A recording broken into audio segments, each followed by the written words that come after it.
Bene, buonasera a tutti, benvenuto a Simone Cristicchi. Non è facile parlare di San Francesco, tanto è semplice la persona, tanto immenso è il suo mondo. In una intervista che ho sentito, Simone Cristicchi ha detto: a me piace immaginare Francesco che va in tournée e il suo spettacolo è il Vangelo. Il Vangelo seguito però alla lettera, sine glossa. Infatti Francesco è stato un cantautore, il cantico delle creature è stato infatti musicato, ed era un istrione, riempiva le piazze quando parlava. Ecco, lo spettacolo Franciscus ci restituisce questa dimensione. È un musical, inteso però nel senso più profondo della parola, con un solo attore in scena che canta, balla, si duplica, si triplica anche in vari personaggi, alcuni dei quali, come Cencio, il cenciaiolo, che impersona, come dire, il contestatore, quello che va controcorrente, è assolutamente esilarante. Quel linguaggio, quel gramlò che avete inventato tra l'umbro, il latino, lo spagnolo, è veramente incredibile. Perché in questo spettacolo si ride, ma anche ci si commuove, ma anche si ragiona e soprattutto ci si pongono tante domande. Io voglio azzardare una cosa. Secondo me San Francesco insegnava così, un po' ridendo, un po' commuovendo, un po' facendo pensare. E per un'ora e mezza sarete catapultati in un'atmosfera medievale che secondo me è molto favorita anche dalla scena. Questi pannelli di legno, mi hanno detto riciclato, non so se sia vero, ricoperti di juta che ricordano il saio francescano, e una trama in cui Cristicchi e Simona Orlando hanno voluto dare un rigore storico, ma soprattutto, secondo me, un messaggio al mondo d'oggi. Non è la storia di San Francesco, ma è quello che San Francesco ci ha insegnato.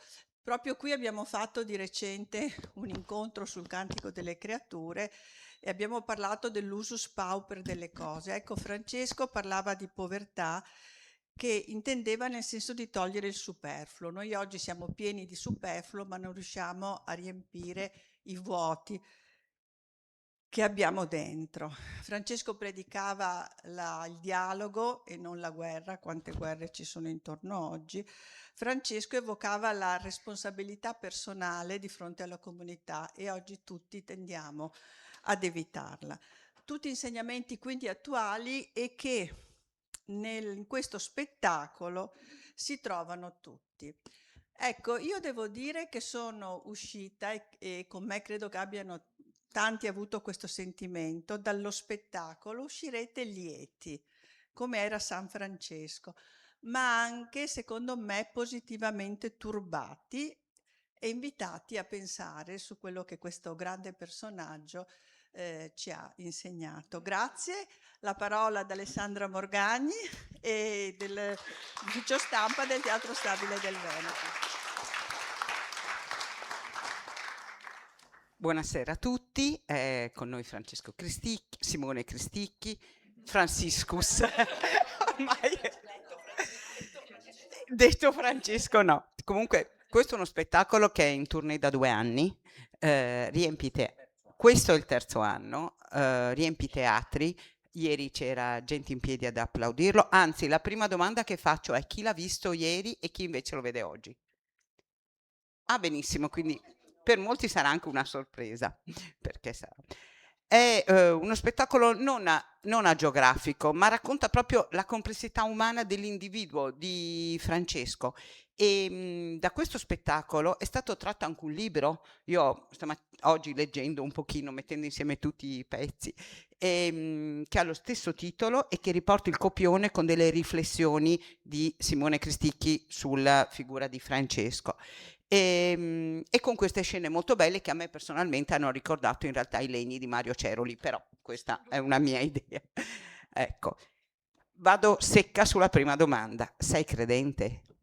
Cioè, Cominciamo con una domanda poco Molto impegnativa. molto difficile, però cioè, l'idea è come sei arrivato a questo spettacolo? Attraverso un percorso laico oppure un percorso di fede? Io leggendo ho scoperto che hai frequentato eremi, suore di clausura, hai incontrato suore di clausura. Com'è arrivata l'idea di fare uno spettacolo su San Francesco? Allora, mi ricordi un'esperienza bellissima che ho fatto? A me mi chiamano, io sono quello che porta scompiglio nei conventi di clausura, perché mi autoinvito, loro non riescono a dire di no perché aprono la grata, mi fanno entrare spesso nei conventi di clausura, e questa è un'esperienza meravigliosa che ho fatto anche ultimamente a Carpi.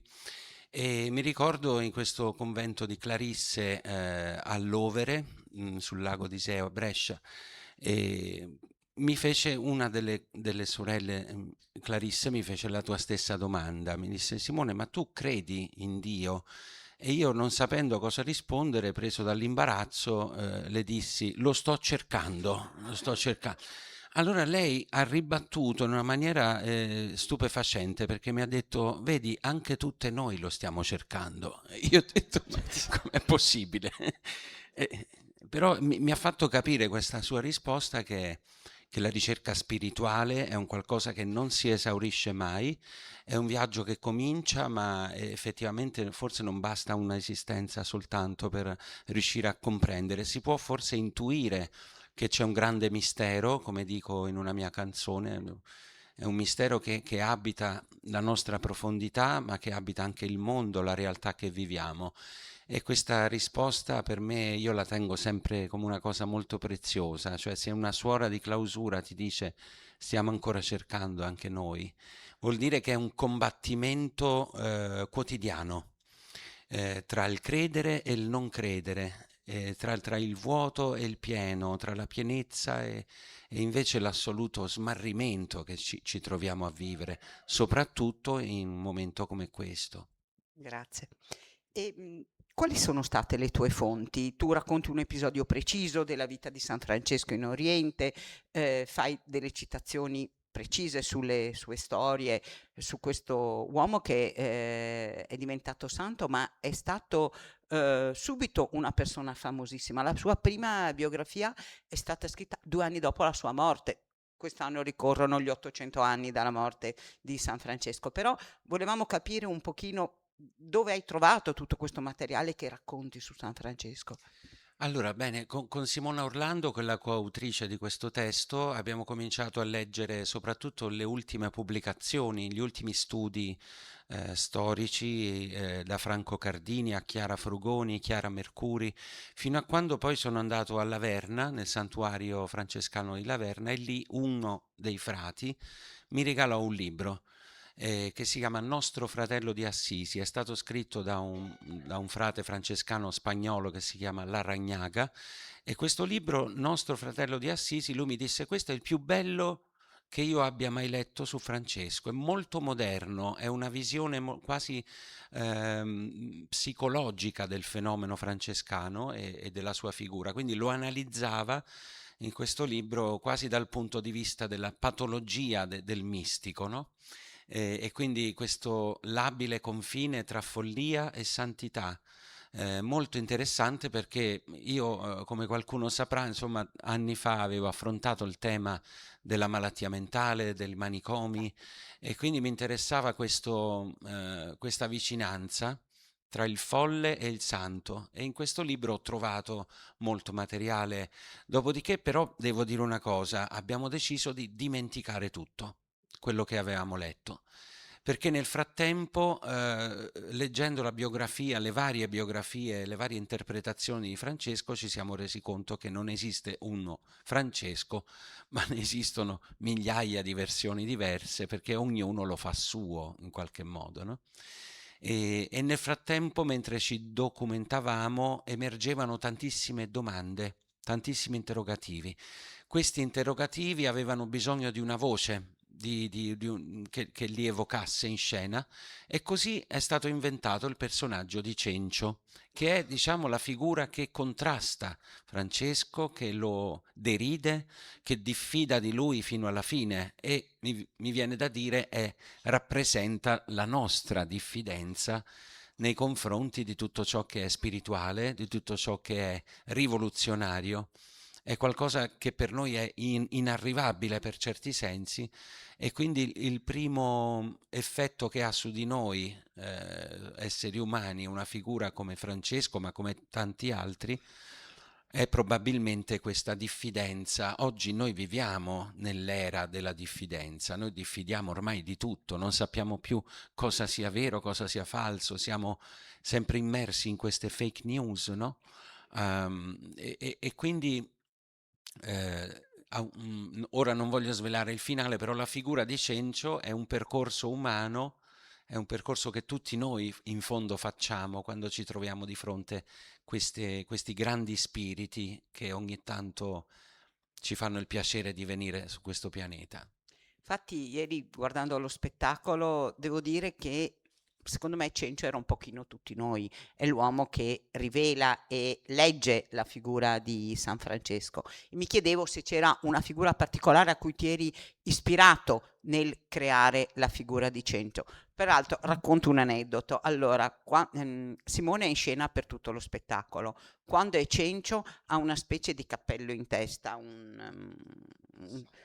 un saio e un cappello.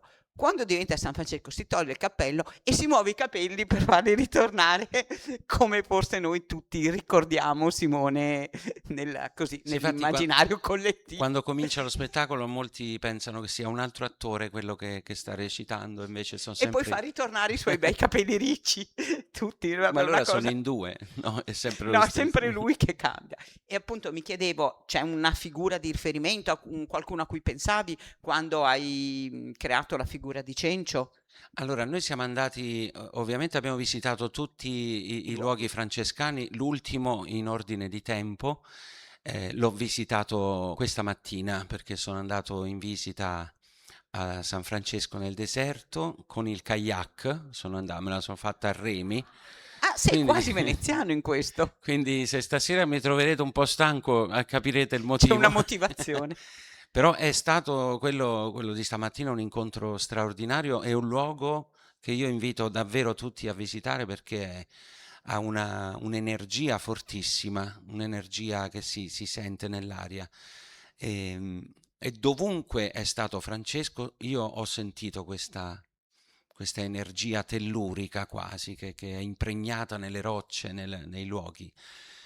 E quindi la domanda dice: se ti sei ispirato a qualcuno, a qualcosa per realizzare la figura di Cencio. Siamo stati anche a Bevagna, che è un comune, un paese dell'Umbria dove è famoso perché ci fu questa famosa conferenza di Francesco con gli uccelli. La seconda è stata qui, appunto, nella laguna di Venezia, questo miracolo di Francesco che loda il Signore insieme al canto degli uccelli. E a Bevagna abbiamo trovato, è un paese che rievoca in alcuni momenti dell'anno il Medioevo, quindi tutto il paese si traveste, diciamo, addirittura le persone, ognuno si mette il suo abito medievale. E lì siamo stati a visitare una cartiera che ripropone come si faceva, come si realizzava la carta, la prima carta del 1200. E loro utilizzavano il lino e la canapa, questi scarti di stoffe che venivano gettati, venivano buttati via, e attraverso una particolare lavorazione il lino e la canapa secernevano questo, come si può dire, questo liquido, questo siero, che poi veniva trasformato in pergamena, messo ad essiccare e tutto quanto. Allora mi piaceva l'idea dello scarto che può ritornarci utile, che non si butta via niente, che anche appunto dallo scarto può nascere vita nuova. E questo è un messaggio secondo me molto importante, molto francescano.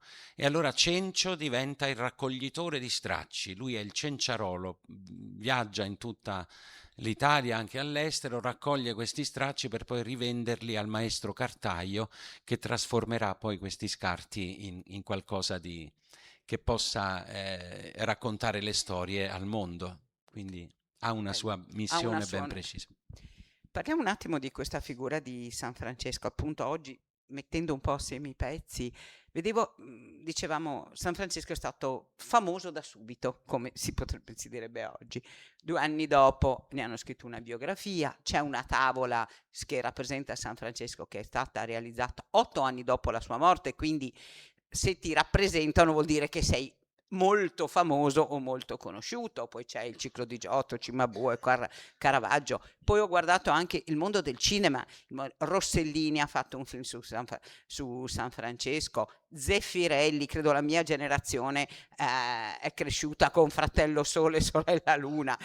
La Cavani addirittura 3 film, tra cui una è stata anche una miniserie su San Francesco. Appunto, la domanda è: cosa ci può dire oggi questa figura? E secondo te perché la figura di San Francesco ha segnato così tanto diversi momenti, diversi secoli, in diverse situazioni diverse?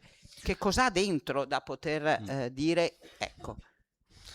Allora, io credo che questa domanda sia fondamentale per comprendere un po' da dove nasce l'idea di fare uno spettacolo non su San Francesco, ma sul suo insegnamento. La prima cosa che mi sono chiesto è: a che cosa ci può servire oggi il suo insegnamento, come lo possiamo utilizzare, se può avere residenza nella nostra vita, nella nostra società, in questo mondo dove non abbiamo più punti di riferimento. E quindi il lavoro che ho fatto è andare a individuare quelle 4 o 5 cose che Francesco ancora oggi ci può dire, che noi possiamo usare nella nostra vita quotidiana, nel nostro presente. E quindi è un lavoro sull'attualità di Francesco, del suo messaggio, no? Questo ci tengo a dirlo perché molti mi dicono: ah, ma ti sei scordato di raccontare quella cosa, ma non hai parlato delle stimmate, non hai parlato del presepe, non hai parlato di Gesù. In realtà sarebbe stata un'impresa impossibile raccontare tutto, e quindi sono andato con la lente di ingrandimento a focalizzare quelle cose, secondo me, che, ripeto, che possono esserci strumenti oggi per vivere in pienezza, in consapevolezza. E questo è il lavoro che ho fatto. Poi la domanda è: che cosa ci affascina e continua ad affascinarci? Probabilmente in un angolo remoto della nostra essenza, della nostra anima. Io credo che ogni essere umano aspiri in qualche modo a quello che io nell'ultima canzone chiamo infinito. E quindi è come se il mondo materiale a un certo punto ci va stretto, lo sentiamo piccolo nella sua immensità, ma sentiamo che l'anima dell'uomo ha bisogno di proiettarsi verso qualcosa di più ampio, di più grande, appunto di infinito. E in questo senso credo che dentro di noi ci sia questo desiderio di infinito e il desiderio di somigliare anche in minima parte a San Francesco. Anche qui è una lotta, è un combattimento continuo, perché sappiamo che anche lui aveva i suoi dubbi, anche lui fu tradito, venne lasciato solo e addirittura si vide costretto a rinunciare a delegare la guida dell'ordine che lui stesso aveva fondato. E proprio nel momento però in cui tutto sembrava essere crollato, tutto il suo sogno sembrava, il suo progetto essere ormai caduto, Francesco proprio in quel momento, 1224, 2 anni prima di morire, scrive un'opera meravigliosa che è consegnata all'eternità, che è appunto il Cantico di Frate Sole. Lo scrive in una piccola cella nella chiesa, nel monastero di San Damiano, la chiesa dove abitava appunto Santa Chiara con le prime Clarisse. Lo scrive in questa cella circondato da roditori che lo tormentano in continuazione. E quindi nel momento più estremo, di più grande disperazione, di grande solitudine, Francesco scrive questi versi meravigliosi che tutti noi conosciamo. Quindi anche questo, se ci pensiamo, è un insegnamento grande, no? Nel momento più buio o come dice San Benedetto da Norcia, non nisi in obscura sidera nocte micant, solo nella notte oscura noi possiamo vedere le stelle. Quindi torniamo a rivedere le stelle, prima o poi, speriamo. È un teatro, ecco, la domanda che un po', secondo me, è la conseguenza di questa cosa, hai fatto Magazzino 18 sulla vicenda degli esuli istriani, hai fatto altri spettacoli, io non definirei di denuncia, però impegnati. Ti senti parte di quelli, come si può dire, di quell'insieme di artisti, registi che fanno teatro civile? Noi abbiamo avuto Marco Paolini e ci ha parlato della sua idea di teatro civile qui all'Ateneo Veneto quando è andato in scena Bestiario Idrico. Senti di essere appunto un artista che fa teatro civile? Che senso ha per te il termine teatro civile oggi? Allora, bene, hai nominato Marco Paolini, che per me è stato una figura fondamentale, perché quando ero ragazzo e vidi per la prima volta il suo racconto del Vaillant, ma anche quello I Tigi su Ustica, per me fu illuminante. Io ero un cantautore all'epoca, lo sono tuttora, ma allora ancora di più. Non avevo preventivato nella mia vita di fare teatro, poi dal 2010 in poi invece parte questa mia avventura nel mondo del teatro. E devo quindi tantissimo all'invenzione di Marco Paolini e Vacis, perché io credo che siamo stati i primi in Italia, grazie a loro, a declinare appunto un argomento civile, anche politico se vogliamo, sulle tavole di un palcoscenico, quindi per me è stato fondamentale. Come lo è stato anche la figura di Gigi Proietti. Io sono romano e mia madre mi portò per miracolo un giorno a vederlo al Teatro Sistina a Roma in un suo assolo, e io rimasi 3 ore in questa bolla meravigliosa dove lui mi ha fatto ridere, mi ha fatto piangere, ha fatto provare tutte le emozioni possibili. E quindi penso che questi due per me sono stati, anche Giorgio Gaber, perché il mio è anche una derivazione del teatro canzone. E anche quindi Gaber, Luporini per me sono stati delle pietre miliari. Oggi, dopo questo percorso di 15 anni, ho potuto lavorare con dei grandissimi registi. Uno tra tutti è Antonio Calenda, che ha diretto tutti i più grandi attori italiani, da Albertazzi a Gassman.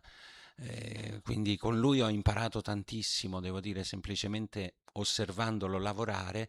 E questo spettacolo che vedrete, Franciscus, è la mia prova anche da regista. Ed è stato molto complicato autodirigermi, perché non è facile essere sul palco e dover in qualche modo curare un po' invece tutto quello che è la regia, le musiche, le luci, il disegno luci, la scenografia, scegliere tutto. Però per la prima volta, ecco, no, ho avuto questa grande libertà. Di solito il regista decide tutto lui, no? Anche se io sono sempre stato messo nelle condizioni di partecipare ai miei spettacoli. E questo per la prima volta anche lo firmo come regista. Quindi diciamo che ti senti protagonista di questa idea di teatro civile. Mi Sì. sento protagonista, ma lo sono anche nelle mie canzoni, secondo me. Nelle mie canzoni e nei miei dischi ho sempre affrontato delle tematiche un po' oscure, un po' messe da parte. Ho messo al centro, come direbbe Francesco, ho messo al primo posto gli ultimi. E quindi sono partito con la malattia mentale, come dicevo prima, con la canzone che poi esplose, insomma, diventò... Infatti, questa era la domanda successiva che ti volevo Sì. fare, era proprio questa, perché come si passa da Sanremo a uno spettacolo come Franciscus? Poi leggendo le tue cose ho come avuto la sensazione che in realtà quello che legava tutti questi momenti era la follia, perché Ti regalerò una rosa è un racconto di una visita a un manicomio, no? Ecco, anche quando sarai piccola, alla fine, che è l'ultima tua successo a Sanremo dell'anno scorso, racconta di una madre che si fa piccola e di un figlio che, perché la madre ha perso il senso della realtà. Quindi forse è la follia l'elemento che connette tutto questo. Cioè, a questo punto, che valore ha veramente nella tua poetica fra l'altro in questi giorni in televisione vedo che ha un grandissimo successo la fiction Le libere donne dal libro di Mario Tobino, quindi vuol dire che il concetto della follia è molto interessante, diventa un tema molto interessante da seguire e che può diventare anche un tema di una poetica di un artista come te in questo caso. Sì, io più che la follia direi la fragilità. Cioè tutto ciò che concerne la fragilità ed è un universo purtroppo sconfinato, che passa probabilmente, certo, nasce da un disagio mentale, da una patologia o da una visione della follia anche in senso metaforico, filosofico, ma poi comincia a diradarsi, a ramificarsi, andando a parlare per esempio dei reduci della seconda guerra mondiale, anche loro sono stati ingiustamente dimenticati e a loro ho dedicato 3 spettacoli teatrali addirittura, quindi una vera e propria trilogia che parte con i Romani in Russia, la guerra di Russia del 41-43 e si conclude poi con Magazzino 18 e anche lì raccontare che cosa vuol dire essere sradicati dalla propria terra, no? Dal proprio tessuto sociale, quindi anche quella è una forma di identità violentata dai grandi sommovimenti della storia. E, dopodiché mi sono avventurato appunto nel campo invece della spiritualità e a quella e della filosofia e a quello anche lì ho dedicato 3 spettacoli. Però credo sì che in generale il mio interesse è proprio per le ombre, è tutto ciò che è stato nascosto, che è stato ingiustamente messo da parte. E quindi utilizzare il teatro, questa forma meravigliosa di liturgia laica, per ridare luce alle zone d'ombra della nostra storia, della nostra memoria e nello stesso tempo diventa un risarcimento morale per tutte le vittime, Per gli ultimi, per gli diciamo, ultimi, per gli esatto. ultimi. Adesso, io ho fatto anche troppe domande, direi di passare il microfono al pubblico e mi farebbe piacere che anche voi del pubblico poteste fare delle domande a Simone Cristicchi che è qui con noi e che dopo ci deve lasciare perché alle 7 va in scena nuovamente questa sera. Allora, buonasera intanto. Io volevo ringraziarla perché ho visto lo spettacolo e mi sono molto commossa perché San Francesco per me è proprio, diciamo, il mio ideale di vita.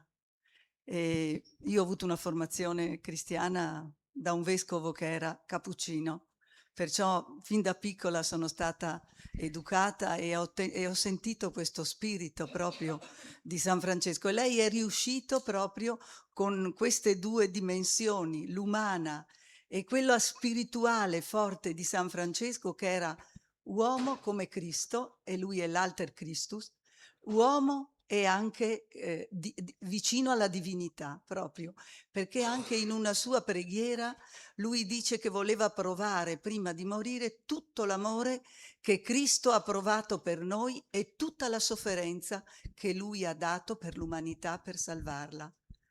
Poi io ogni anno vado sempre ad Assisi a fare proprio il Natale e quindi a Bevagna ci vado perché fanno un presepio bellissimo e sono tutti in costume e tutto il paese viene a vedere e si ripetono tutti gli artigiani e poi arriva questo bambino e questo presepio che è proprio il simbolo della nostra cristianità, il Dio con noi.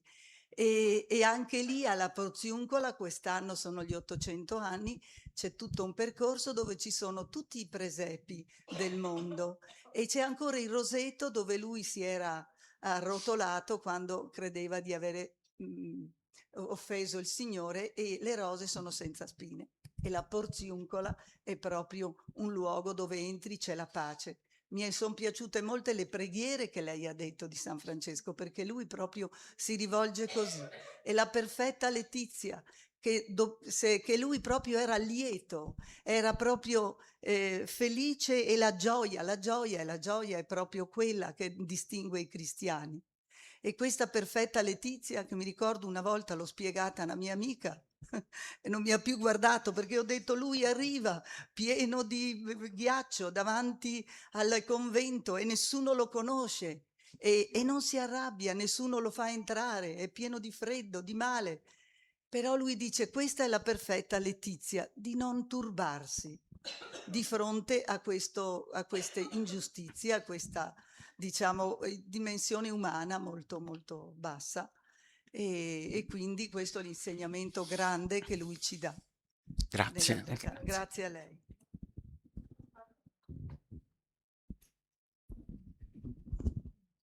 Tra l'altro Simone canta 7-8 canzoni, vero? Che sono inedite, realizzate insieme ad Amara, Sì. composte insieme ad Amara nel corso dello spettacolo, qualcuna, tutte, ma qualcuna veramente molto toccante, che chiamano l'applauso a scena aperta. Questo credo di non, di non raccontare nessun segreto, ma veramente molto, molto belle. Ero alle medie, io facevo sempre molte domande, a volte provocanti, al mio insegnante di religione, che era un francescano. Era già un segnale. Domande provocatorie. A un certo punto lui non ce la fece più, ma mi ha dato un ceffone davanti a tutta la classe. Ora io oggi, col senno di poi, me lo sarei dato anch'io un ceffone, perché la provocazione fine a se stessa non mi piace, se non è preceduta da un pensiero comunque intelligente. Ma eri giovane. Però quello schiaffo lì di questo frate francescano mi ha segnato, perché è stato per me un imbarazzo enorme riceverlo di fronte a tutta la classe. Mi ricordo che andai via e provai una rabbia enorme, e tanto che per tantissimi anni io sono stato anticlericale fino al midollo. Quando mi parlavi di chiesa, di preti e di queste cose qui, io ero completamente in disaccordo pressoché su tutto. Poi devo dire, ho incontrato nel mio viaggio, ho incontrato tantissime persone invece che fanno parte della Chiesa Cattolica e che in qualche modo mi hanno fatto vedere le cose da un'altra prospettiva, ma soprattutto ho fatto incontri nel mondo della spiritualità di tutti i tipi, perché ho conosciuto monaci zen, buddisti, sono stato ospite in un monastero in Kosovo di serbi ortodossi. E quindi le esperienze in questo campo sono state tantissime, però devo dire che quello schiaffo lì mi è rimasto impresso. Poi hai avuto la pena del contrappasso. Sì, ho avuto più che altro la forza di rimettermi in discussione. Va bene, grazie. Una Sì, domanda. allora, intanto grazie per lo spettacolo, siamo tutti tornati molto, molto commossi. Abbiamo capito che non è una storia di San Francesco la sua, ma voglio dire una storia dei suoi insegnamenti. E quale di questi insegnamenti, secondo lei, quali sono i più importanti? Perché San Francesco è molto citato e poco applicato. Molto evocato, ma pochissimo imitato. Per cui quali sono gli insegnamenti più pregnanti che lei ha ritenuto? Si è un po' capito dallo spettacolo, ma vorrei che ce lo dicesse oggi. Allora, tra tutti quelli che io, per chi per chi non ha ancora visto lo spettacolo, non mi sento di anticiparli. In generale posso dire, l'aveva detto prima nell'introduzione, quello che forse stiamo un po' smarrendo è appunto la responsabilità individuale. Noi non ci rendiamo conto, parlo per me stesso, anzi io a volte non mi rendo conto, ma davvero ogni nostra azione, ogni nostro pensiero, ogni scelta che facciamo contribuisce a influenzare nel bene o nel male la realtà che viviamo. E questo i buddisti la chiamano interdipendenza e la fisica quantistica interrelazione. Quindi è qualcosa di scientificamente anche dimostrato. C'è la teoria dell'entanglement che parla proprio di questo. Hanno ricevuto pochi anni fa il premio Nobel per aver provato scientificamente che una mia azione che faccio in questo momento ha un suo riverbero anche a distanza di tempo e di spazio nel cosmo, nell'oikos che tutti abitiamo. E quindi basterebbe alzarsi la mattina, secondo me, con questo pensiero, no? Per rendersi conto di quanto davvero noi possiamo fare. Ci dicono continuamente che noi siamo soltanto degli infovidui, degli esseri che servono solo per le statistiche, o veniamo studiati per quello che ci piace o non ci piace, o quello che dichiariamo sui social, ma nella nostra vita reale noi davvero possiamo fare qualcosa. L'ho visto stamattina nella testimonianza dei frati che vivono a San Francesco nel deserto.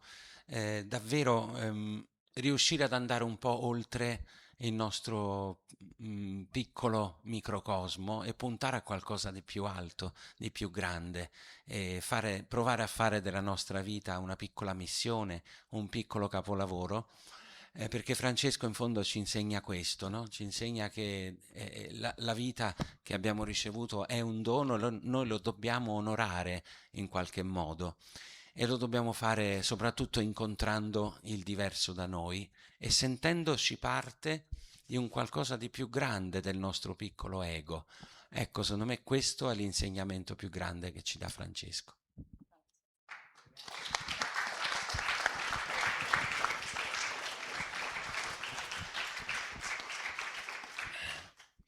Buonasera e grazie di essere qui con noi.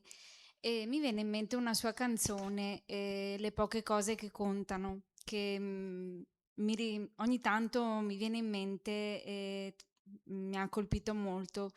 E la collego, io devo ancora vedere lo spettacolo, lo vedrò oggi, e la collego alla figura di San Francesco che amo molto.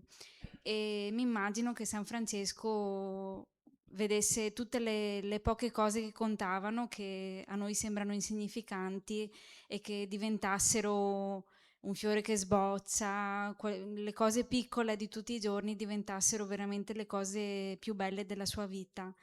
E c'è un proseguo, penso, nella sua riflessione interiore, da quell'album che ha fatto a questo spettacolo che porta in scena oggi. Immagino lei stia parlando dell'album, l'ultimo che è uscito l'anno scorso, giusto? Dalle tenebre alla luce, Sì, che sì, contiene la sì, canzone, sì. sì. Sì, sicuramente quell'album riflette molto tutto lo studio che è stato fatto su Francesco, ma in generale un po' quelle che sono state le mie esperienze in questa avventura, in questa esplorazione.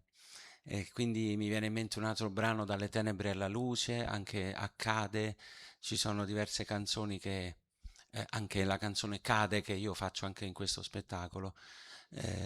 Sicuramente c'è un legame molto stretto tra le due opere, tra il disco e lo spettacolo. E a proposito delle poche cose che contano, io, visto che si sta facendo tardi, vi lascio con una piccola poesia eh, che parla appunto del ritornare all'essenza, all'essenziale. È una poesia che io ho scritto nel momento in cui tutti noi eravamo rinchiusi nei nostri eremi, nelle nostre case durante la quarantena, e io discutevo spesso al telefono con questo mio amico più adulto di me, più grande di me, perché lui non sapeva come passare queste lunghe giornate di monotonia durante il Covid. E quindi a lui e a tutti quelli come lui ho scritto questa poesia con cui appunto vi saluto, e si chiama Vademecum per un recluso. Vediamo se me la ricordo. Adesso che vivi tra le tue quattro mura e osservi la vita da questa fessura, ti senti avvilito, spaesato, depresso, davanti allo specchio a guardare te stesso. Considera il tempo un regalo del cielo, parentesi in cui riscoprirti davvero. Tra i libri che dormono sugli scaffali, seleziona quei pochi ma fondamentali, conserva quegli altri in uno scatolone, fanne dono a una scuola alla prima occasione. Concediti spazio, mantieniti sveglio, con pochissime cose vivrai molto meglio. Scrivi una lettera, una breve poesia, sconfiggi la noia a colpi di fantasia. Prendi i colori dei fogli di carta, disegna qualcosa e vedrai, non importa se sei Michelangelo o un imbianchino. Sarà solo un modo per tornare bambino. E quando la noia ti inquina i pensieri, inventati un modo per venirne fuori. Sii curioso di tutto, come il bimbo e il poeta, come fa l'astronauta su un nuovo pianeta. Ritorna all'essenza, tralascia l'effimero, perché anche rinchiuso puoi essere libero. Ritorna all'essenza, cancella l'effimero, perché anche rinchiuso puoi essere libero. Grazie.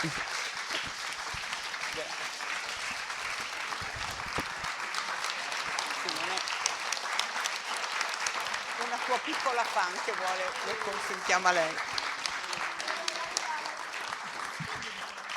Vi ringrazio per essere stati qui, lasciamo Simone Cristicchi che tra un'ora va in scena. Vi ricordo l'appuntamento della prossima settimana con Amanda Sandrelli e il cast di Vicini di Casa, sempre all'Ateneo Veneto, sempre alle 17. Grazie.